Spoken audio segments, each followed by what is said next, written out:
Juntos com você aqui pelo Papo Sintonia, na sua 106.1 Cardeal FM. Coisa boa conversar, trocar ideias e se informar cada vez mais. E no Papo Sintonia de hoje, o nosso assunto é endometriose, doença silenciosa que afeta cerca de 176 milhões de mulheres no mundo, sendo mais de 7 milhões apenas no Brasil. Segundo dados da Organização Mundial de Saúde, ela é caracterizada pelo crescimento anormal dos tecidos endometrial fora do útero. E de acordo com o Movimento Brasileiro de Conscientização da Endometriose, aproximadamente 60% das mulheres inférteis na Bahia são portadoras dessa doença.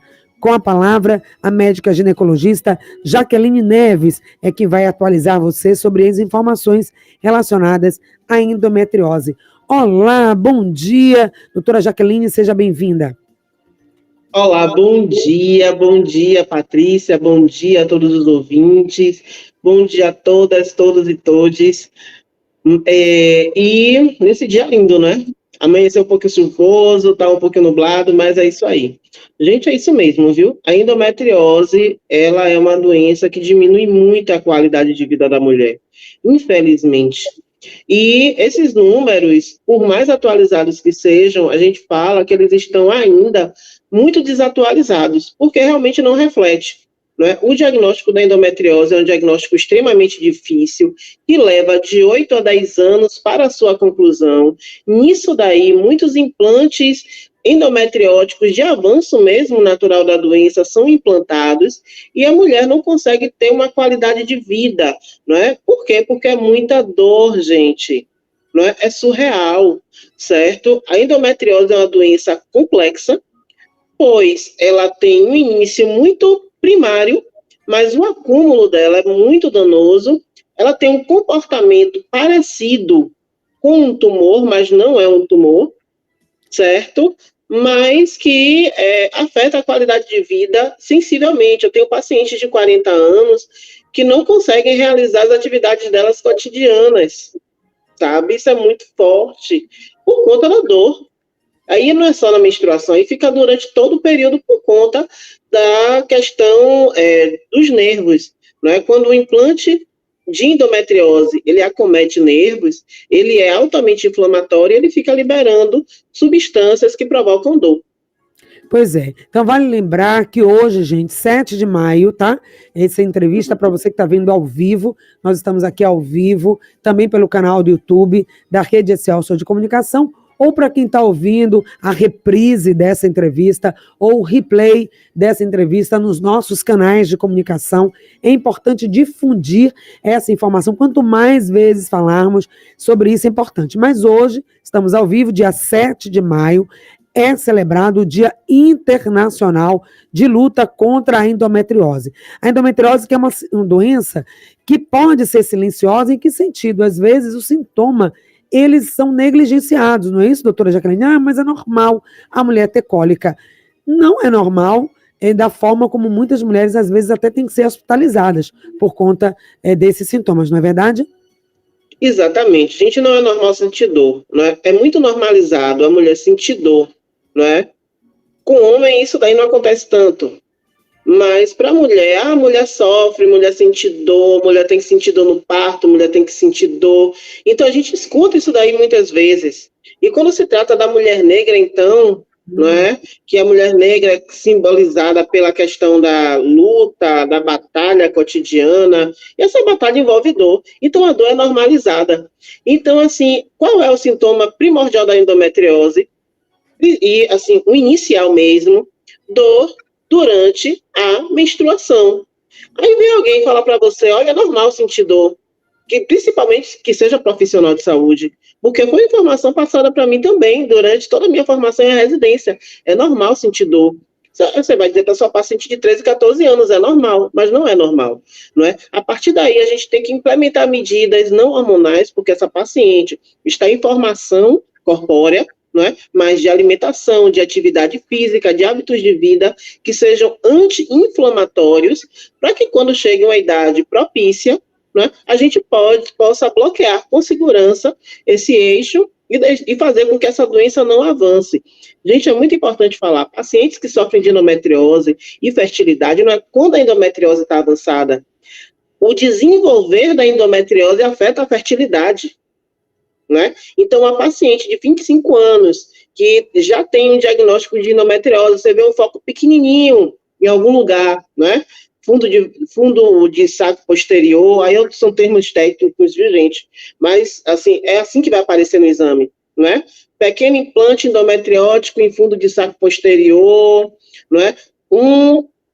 Cisto complexo em ovário pequeno, que dá características físicas de que seja endometriose.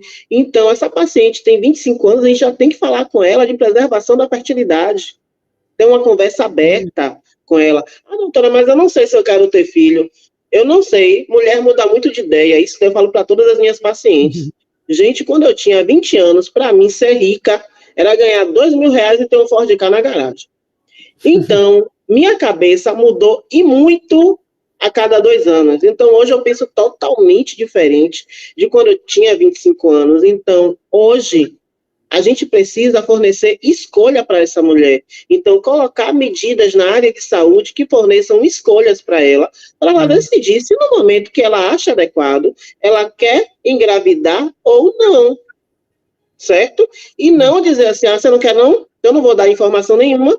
E lá, quando estiver na frente, essa mulher, uma coisa é você não poder, outra coisa é você querer, não querer. Quando realmente ela não puder, e ela se questionar, será que eu quero mesmo?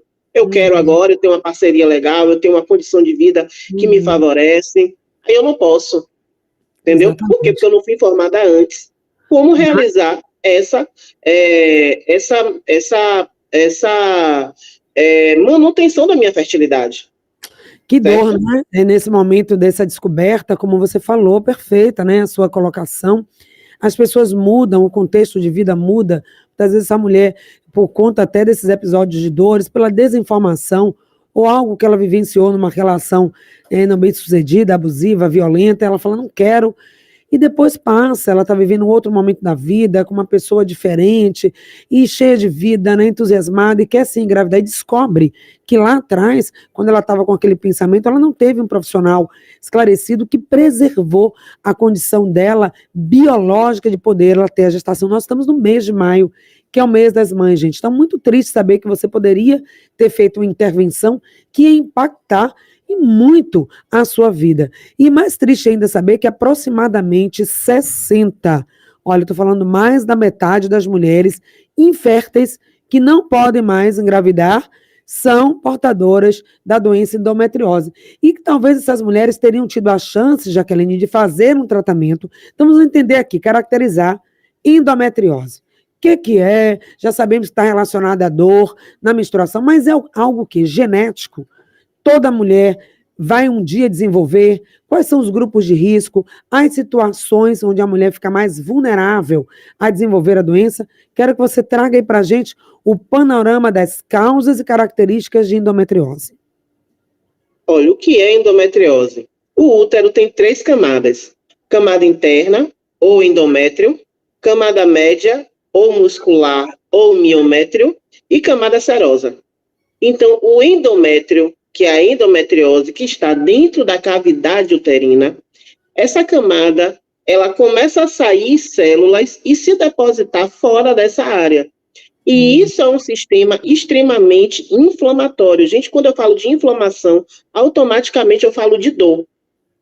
Então, se as células do endométrio se fixarem na segunda camada do útero, isso se chama adenomiose. Causa menstruações com muito fluxo de sangue e muita cólica. Se esse endométrio se depositar ainda na camada serosa, a aderência com as estruturas que estão próximas, intestino, bexiga, vão passar essa célula, né? Se essa célula se aderir na trompa, ela também vai causar dor, entendeu? E o que é que interfere na fertilidade? Porque parece que não. Parece que a gente só se move quando a gente pega um copinho de café, quando a gente pega o celular. Não, todo o nosso organismo, todas as nossas células estão em movimento. E quando eu pego algo que é inflamatório, quando eu passo um pouco da vigência, daquela inflamação mais aguda, então a célula ela funciona como uma cola, a célula do endométrio. Então ela vai aderir uma estrutura na outra e vai diminuir e até cessar esse movimento do nosso corpo. Então, como as trompas pegam o óvulo do ovário e vão dançando para pegar o espermatozoide, né, através de uma relação sexual, e elas dançando, fazendo com que essas células se encontrem, a partir do momento que essa trompa está estática, ela não vai dançar para favorecer isso. E é uma das causas de infertilidade. Nossa. Então, a causa mesmo da endometriose, a gente não sabe, gente. Infelizmente. Porque, na verdade, e como a endometriose... Desculpe, o que é que faz essas células, a causa mesmo, ou seja, o que é que faz essa célula migrar do local dela de origem, dela deveria estar lá na parede uterina e ir para outros locais? Falamos aí da trompa, né, de Falópio, mas intestino, bexiga também. O que que faz esse deslocamento? Não tem ainda saber o porquê, né? O que se tem sabe várias teorias. Pois é, várias teorias. Tem várias teorias, mas assim, durante a menstruação, toda a pelve da mulher fica inundada de sangue. Quando você faz um exame laparoscópico, você vê isso. Só que a maioria das mulheres, todo o seu sistema imunológico dá conta de fazer essa limpeza. Sim. Na mulher que tem endometriose, esse sistema imunológico, nessa área, não está tão eficiente para fazer essa limpeza de uma forma tão eficiente. Entendeu? E aí essa célula fica lá. E quando essa célula fica lá, ela provoca alterações. Isso é endometriose. Nossa. Entendeu? Então, que cada vez mais está acontecendo mais cedo nas nossas mulheres. Gente, eu estou atendendo mulheres de 25, 20, ou 22, 25 anos com implantes endometrióticos graves. Isso pode ser que tenha fatores externos, as pessoas falam, será que é muito hormônio que nós estamos tomando? É o nosso estresse? Será que tem estudos já apontando para essa causa, esse aumento dessa gravidade de endometriose em mulheres tão novas? Então, se você fala sobre a idade, ela é uma doença que acomete mulheres mais o quê? Mais maduras? Perdemos o contato? Será que a doutora Jaqueline, nós estamos em sintonia com a notícia e agora com o Papo Sintonia, travou aqui agora a nossa transmissão, ela não está ao vivo nos estúdios da Rádio Cardial FM. Quando eu aprendi na residência, que não faz muito tempo que eu terminei, 5 anos. Olá, está me ouvindo? Oi. Pronto. Agora eu estou te ouvindo de novo. Agora sim. Essa questão da alimentação, nossa, é muito complicada. Ela é muito industrializada. Recentemente mesmo eu estive na África. A questão é que o sistema de saúde lá não é tão eficiente, melhor, é bem complicado em relação ao nosso, que a gente já reclama muito. Mas a alimentação lá é muito boa, gente, sabe? Não tem agrotóxico, as coisas são muito naturais, então, assim, raramente você vê uma mulher africana com endometriose. Já o mioma, a miomatose uterina, ela já tem uma carga mais genética. Mas a endometriose, e eu tô vendo, como hoje eu não atendo mais Sistema Único de Saúde, eu só atendo sistema particular e convênios, e essa experiência que eu estou trazendo para você é do sistema particular e convênios. Ou seja, então são mulheres que deveriam ter um certo esclarecimento e até um acesso maior pela condição de vida, já que estão podendo pagar um plano particular e também uma consulta particular ou convênio, um maior esclarecimento. Então, muitas vezes a questão não é financeira, é de mentalidade, é cultural. Então, o que é que nós estamos fazendo com a nossa alimentação que está tendo esse impacto direto na nossa saúde? E por que os nossos corpos estão respondendo dessa forma? Endometriose de forma mais aguda em mulheres mais jovens. Então, o que é que a alimentação mais jovens. E eu digo para você, atualização profissional também, viu, Patrícia? Eu sou uma pessoa que quem vê a minha rede social vê que eu estou em atualização frequente. Praticamente todo mês eu estou vendo uma coisa nova. Praticamente todo dia eu vejo um artigo novo. Então, se eu pegar a endometriose do que eu aprendi na residência, eu vou olhar para a cara de uma mulher com 25 anos e vou dizer assim, olha, toma aqui um anti-inflamatório para você, porque ainda não está na hora de você ter endometriose. E hoje eu tenho pacientes com nível aquisitivo muito bom, com pacientes advogadas, engenheiras, até mesmo políticas, que elas não têm uma qualidade de vida fechada, ou seja, cerceada, diminuída, prejudicada por conta de um diagnóstico tardio de endometriose. Uma atriz mesmo, na mídia, desde criança, né? Anitta, né? Anitta já fez cirurgia para endometriose, né? Um pouco antes dela fazer 30 anos de idade. Então, eu estou falando disso, gente. Eu estou falando disso. Por quê? Porque a queixa da mulher, nós fomos educadas para não nos queixar e aceitar tudo. Então, para uma mulher dizer assim, eu estou com dor, essa dor é importante, eu estou faltando trabalho por conta disso, é complicado. Pois é, ela vai Patrícia, você é mulher. Vai aguentando, é a guerreira que aguenta. Cólica, pelo amor de Deus, todo mundo tem cólica. Patrícia, você é mulher. Com cólica. Gente, eu não sei se você sente cólica, mas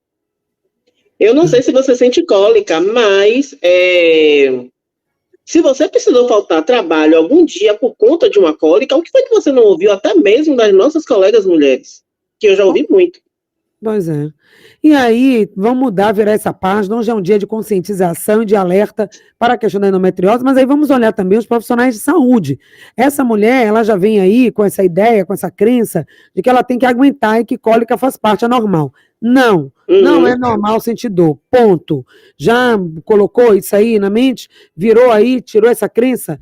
Beleza, então agora precisa ter o seu atendimento qualificado e dizer, não, eu quero tratar.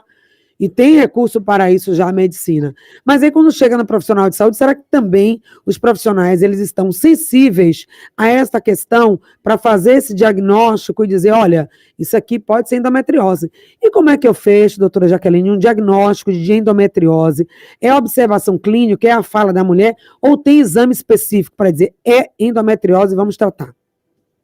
Anamnese, uma história clínica bem colhida, um exame físico, certo? Muitas vezes eu não preciso de um exame de imagem para diagnosticar endometriose, mas se eu precisar de um exame de imagem de endometriose, eu vou começar pelo exame mais simples, que é a ultrassom transvaginal ou a ultrassom pélvica, para pessoas que ainda não iniciaram atividade sexual. Depois, se eu não conseguir, se os índices são muito fortes, eu ainda não consegui, eu vou pedir uma ultrassom de mapeamento de endometriose profunda ou uma ressonância pélvica. Né? Tem marcadores tumorais, o CA125, que é o marcador tumoral de ovário, porém, ele só dá maior quando a endometriose já está no estado um pouco mais avançado. Mas, assim, história anamnese, história exame físico, a gente já fecha muita coisa. Então, minha gente, às vezes já fecha muita coisa. Se tiver esse profissional aí atento, essa mulher também olhando e observando o seu corpo, tirando essas crenças para dizer o que está acontecendo, porque essa anamnese qualificada, aí, claro, né, a profissionais e profissionais, e também olhando o sistema do SUS, tem que atender, sei lá, X mulheres no amanhã, aquela consulta rápida, que muitas vezes nem olha direito para paciente, mas você só tem dor, pronto, toma aqui um analgésico, toma aqui esse remédio, vai passar, é normal, vai para casa. Então, com esse diagnóstico, não sei se a gente consegue chegar com esse nível, né, de atendimento, se a gente consegue chegar de fato... Patrícia, eu discordo de você. Sabe por quê? Porque mesmo atendendo particular e convênios, quando você não está atento às queixas da paciente, as pacientes falam, as coisas ficam complicadas e você não consegue fechar o diagnóstico. Uma paciente que fala para mim, eu estou com dor, é prioridade. Dor, por si só por existir, é um sinal de emergência. Entendeu? Entendi. Então, assim, falta da mulher, né? Muitas vezes priorizar essa dor, essa dor que eu estou sentindo é importante, certo?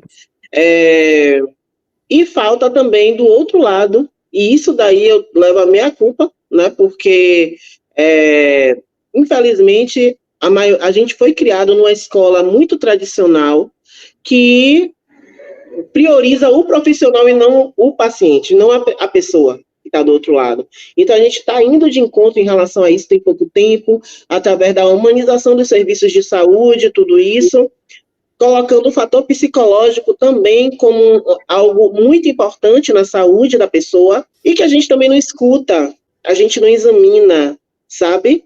Na época de minha mãe, que também é médica ginecologista, não tinha ressonância não, gente, né? E como é que o diagnóstico de endometriose era fechado, né? Entendeu? Então, assim, a gente tá tão complexo avançou tanto nos exames diagnósticos que a gente, muitas vezes, esquece a mão, o ouvir, o escutar. O perceber, né? E que às vezes aquela mulher traz, ela vem com um diagnóstico perfeito, isso. Essa humanização. Eu digo, quando eu falei isso, né? Conhecendo a realidade, né? Que é tudo muito rápido, tem muita gente para atender, e dessa forma a gente não vai fazer uma saúde de qualidade. Que a gente fala de saúde, mas muitas vezes está com foco na doença. E não na prevenção, de olhar a pessoa como um todo, aquela mulher que chega com uma série de questões. E aí vem também, lógico, você fez a meia-culpa, e nós também, aqui do lado de cá, enquanto pacientes, enquanto mulheres, precisamos também fazer a nossa autorresponsabilidade. Sair desse automático de que tem que dar conta de tudo, fazer tudo, cuidar de todo mundo, e não se olhar. E a dor está ali, e eu vou tomando analgésico, e vai passando, e quando eu decido, resolvo me priorizar, às vezes, aquela endometriose, que aí eu não sei, para fechar aqui essa nossa conversa, ela migra, doutora Jaqueline, eu estou com nível 1, estava ali primeiro na camada interna, e depois ela vai migrando pela falta de tratamento, é assim que acontece ou não? A doença, ela já se instala, dependendo... Não. Toda doença, Patrícia, toda, não é? Aí não dá só para endometriose, não. Ela começa pequena, ela começa uma célula, ela começa com transmissão, então ela começa muito pequena e ela vai evoluindo. Então, assim, quando a menina começa a menstruar, raramente ela tem cólica, raras são as que começam a menstruar com cólica. Então, tem todo aquele processo, não é, de sangue na cavidade endometrial, que tem as células de defesa, que vão pegando, recolhendo aquelas células de sangue, reorganizando para o fluxo seguir de uma forma adequada. Mas quando você tem endometriose, isso é em uma grande proporção, seu sistema imunológico naquele local não está tão eficiente ou sistêmico, certo? Sim. E as coisas vão se instalando. Óbvio que uma célula endometriótica não vai fazer verão, mas se você tem 1 milhão, já é um implante de 1 centímetro, não é? E como então já vai fazendo as coisas. Então isso vai demorar tempo. Sair de 1 para 1 milhão, alimenta. O que faz essa multiplicação? É só fator biológico ou tem fatores também comportamentais, de alimentação, atividade física, que vai fazer sair de 1 para 1 milhão? Tudo junto. Por exemplo, eu tenho uma mulher hoje que ela está com sobrepeso, que é uma doença inflamatória de baixo grau, certo? Eu tenho uma mulher que ela está sofrendo assédio moral no trabalho, então está com o psicológico abalado, não é? Juntamente com isso, ela está passando por uma gripe. Olha que sopinha. E aí já vimos o cenário. Entendi. E aí esse cenário que ela descreveu é difícil, gente, é longe, né? Complicado achar um caso assim, de uma mulher que tem dificuldades emocionais, que tem questão de saúde negligenciada, que não está fazendo atividade física, que não tem uma alimentação regular. Ao contrário, né? Entendeu? A gente tem muitos casos. Quem é que hoje consegue beber 2 litros de água por dia? São 9h30 da manhã, eu só bebi um copo de 200 ml. Mais um cafezinho aqui. Pronto. E aí, com isso, Jaqueline, eu quero te agradecer por ser essa profissional humana, competente, trazendo aqui a sua história de vida também para atender com muita sensibilidade outras mulheres, sobretudo a mulher negra, que não é negligente na sua saúde, mas às vezes vai negligenciando pela própria histórico de vida. E aí eu quero te convidar para estar aqui no estúdio outro dia, tá? Presente, para a gente conversar mais, viu? Muito obrigada. Com certeza. Olha, conversar é comigo mesmo, viu? E conversar sobre saúde sai de baixo. Mas com certeza, vamos marcar um dia, vamos bater esse papo de 1 hora, não é? Que vai ser pouco, você vai ver que vai ser pouco também. E a gente pode falar de diversas coisas. Gente, qualquer coisa, eu estou aqui, me sigam nas redes sociais, não é? DRA Jaque Neves no Instagram, Jaque_Neves, YouTube, TikTok. Qualquer coisa pode colocar no direct, eu sempre atendo muitas dúvidas de quem é minha paciente e de quem não é, sabe? Estou programando aí, vou fazer esse mês uma série de vídeos bem legais, endometriose está no meio. Beleza. E é sobre isso aí. Qualquer dúvida, gente, eu gosto muito de responder dúvidas, porque até muitas vezes essa paciente chegar num consultório vai demorar um pouquinho. Exatamente. Então, se ela tiver uma noção, se precisa ir na emergência ou pode esperar mais um pouquinho, ela já ganha nisso daí. Beleza, Jaqueline. Obrigada, então, mais uma vez pelo trabalho. E esse Papo Sintonia de hoje fica por aqui. Vamos rapidamente para o intervalo comercial. Depois, hoje, o programa ao vivo, terminando mais cedo. Vocês vão seguir com uma entrevista falando sobre a qualidade do sono. Beijo grande, até amanhã. Obrigada, Jaque. Beijo. Até a próxima. Tchau, tchau. Obrigada.